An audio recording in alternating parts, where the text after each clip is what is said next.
नागपुर में ओबीसी आरक्षण की रक्षा के लिए आज एक महत्वपूर्ण बैठक शुरू हुई है। इस बैठक में सकल ओबीसी संगठन, ओबीसी वकील महासंघ के साथ साथ समाज के राजनीतिक नेता और कार्यकर्ता बड़ी संख्या में शामिल हुए। बैठक में पूर्व विपक्ष नेता विजय वडेट्टीवार, विधायक अभिजीत वंजारी के साथ विदर्भ के विभिन्न जिलों के प्रमुख ओबीसी नेता और पदाधिकारी उपस्थित है। इस बैठक का सबसे अहम मुद्दा मराठा आरक्षण रहने वाला है।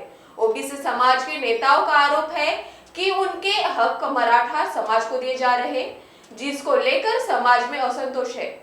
सरकार द्वारा जारी किए गए हैदराबाद जीआर पर भी गहन चर्चा होने वाली है।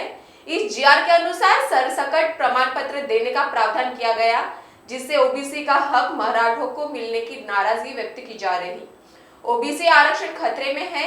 आज या ठिकाणी रवी भवनला ओबीसींच्या नेत्यांची बैठक सुरू आहे आणि या बैठकीला माननीय वडेट्टीवार साहेब, अभिजीतजी वंजारी, बोपचे साहेब, इतर सगळे ओबीसीचे नेते जिल्ह्यातून या ठिकाणी आले आहेत आणि मराठ्यांना जे ओबीसीचं रिझर्वेशन देण्याच्या संदर्भात जो काही जीआर शासनाने काढला त्या जीआरचा या ओबीसी प्रवर्गामध्ये असलेल्या मूळ जातीवर काय परिणाम होतो आहे याचा अभ्यास करून ही लढाई आपल्याला लढावी लागेल अशा संदर्भातली भूमिका या ठिकाणी या सभेमध्ये मांडण्यात आली आहे आणि त्याच्यामुळे न्यायालयीन लढाई लढायची आणि मैदानावरची लढाईची अशा दोन्ही भूमिकेतून या सरकारच्या विरोधात मराठ्यांच्या संदर्भात जो जीआर काढला त्या जीआरच्या विरोधात तो जीआर मागे घ्यावा यासाठी म्हणून आजची ही बैठक या ठिकाणी ही सर्वपक्षीय बैठक आहे आणि तुम्हाला हे ठाम आहे का की या जीआरमुळे ओबीसीचं नुकसान झालं? या जीआरमुळे ओबीसीचं निश्चितपणे नुकसान झालं आहे। आम्ही शेतकऱ्यांच्या पाठीशी आहोत असं शासन म्हणते, पण त्यांचं मात्र कर्ज माफ करत नाही। तशाच प्रकारचं हे आहे की आम्ही ओबीसीला कुठलाही धक्का लागू देणार नाही असं म्हणायचं आणि ओबीसीच्या घरामध्ये दुसऱ्या लोकांना आणून बसवायचं, ही दुटप्पी भूमिका आहे। हा खोखोचा खेळ आहे। एकीकडे मराठ्यांच्या संदर्भामध्ये एक मंत्रिमंडळाची उपसमिती नेमायची आणि दुसरीकडे ओबीसीच्या संदर्भात नेमायची, तर हा खोखोचा खेळ सरकार करते आहे, हे सर्व जनतेच्या लक्षात आलं। काही संघटनांनी पाठिंबा दिलेला आहे की याच्यात नुकसान होत नाही असं म्हणतात। मला असं वाटतं की त्यांची काहीतरी गल्लत झाली आहे त्या संदर्भात। त्या जीआरचा खऱ्या अर्थानं पूर्णपणे अभ्यास न करता ते लोक बोलले असतील असा माझा समज आहे। यह ठाम स्वर आज की बैठक में सामने आया है और समाज के हक छीने न जाए, इसके लिए कानूनी और राजनीतिक स्तर पर आगे की लड़ाई की दिशा तय किए जाने की संभावना है। विदर्भ के प्रमुख नेता और संगठनों में एकजुट होकर सरकार की भूमिका के विरोध में ठोस रुख अपनाने का संकल्प इस बैठक में दिखाई दे रहा। ओबीसी नेताओं की पदाधिकारियों की आज बैठक हुई। इसमें हम लोग जो ओबीसी के हित के लिए जो लड़ने को तैयार है वो सब नेता यहाँ आज उपस्थित थे।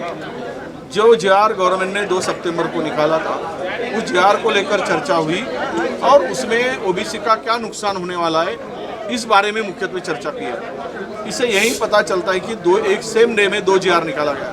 पहला जीआर में उसको पात्र किया गया था और दूसरे जीआर में पात्र ये शब्द को निकाल दिया गया। इसका मतलब यही है कि ओबीसी के ऊपर अन्याय वो जीआर से होने वाला है और ओबीसी को नुकसान होता दिखने से हमारे लोग बहुत एग्रेसिवली इस जीआर के खिलाफ में लड़ाई लड़ने के लिए तैयार हो चुके हैं और इसके बारे में हमने बहुत चर्चा सविस्तर किया है और 12 तारीख को एक कमेटी बनाकर आगे की रणनीति फिक्स करने के लिए ये बैठक होगी।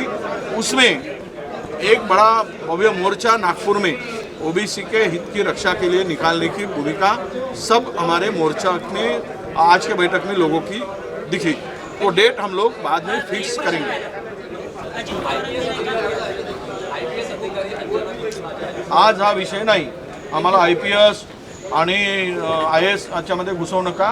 आता आमच्यावर अन्याय झाला, जो पोटावर लात मारायला निघाले आहे त्यावर विचार। छगन भुजबल भी कोर्ट में जाने वाले हैं, क्या आप उनके साथ में जाएंगे? हम लोग कोर्ट में उनसे भी देखो, हम लोग तो जाने वाले हैं।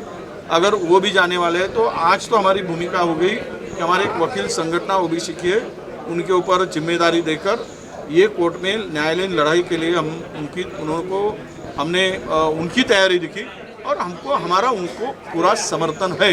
हम लोग न्यायालय में जाने वाले। रहा सवाल भुजबल साहब का, तो इस बारे में हम लोग चर्चा करेंगे। ओबीसी महासंघ ने जिस तरीके से सरकार का जो पत्र था उसको समर्थन किया था, तो क्या अलग नहीं, देखिए उनकी भूमिका के बारे में हम कुछ बात नहीं करेंगे।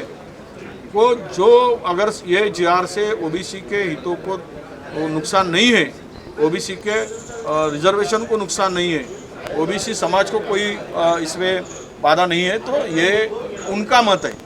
अगर कोई उसके जीआर के प्रो भूमिका रखते हैं तो मुझे यही लगता है कि वो प्रो सरकार की भूमिका भी हो सकती है।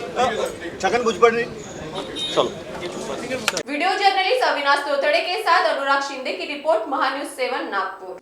Integrity super specialist hospital and research institute of Nagpur अब नागपुर में अत्याधुनिक सुविधाओं के साथ ICU, modular operation theatre, maternity surgery and laparoscopy surgery, orthopaedic and joint replacement, dialysis unit, pathology and pharmacy. Our address: Vinoba Nagar, Kharbi Ring Road, Nagpur. Our contact: 8668792352 9801980100.